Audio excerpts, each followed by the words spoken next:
Los Angeles Lakers tamang borata pagkatapos bigyan ng isang magandang game-winning buzzer beater ni Jamal Murray.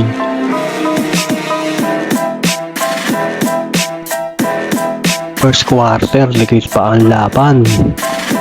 Second quarter, medyo malayo na ang Denver Nuggets pero ayaw pa iwan ni LeBron James. Third quarter, medyo mainit na ang kamay ng LA Lakers, sinubukan ng lumayo.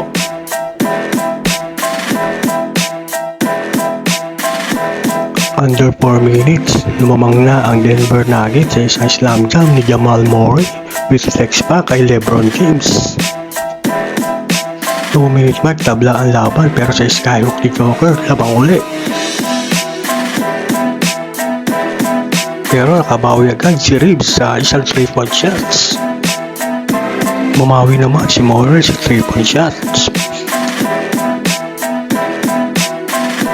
26 seconds, lamang ang Denver 2 points pero nakapasok si LeBron James ng 2 points sa free throw.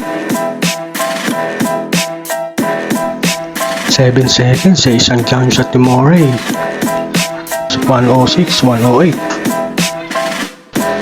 Panalo ang Denver Nuggets sa playoffs.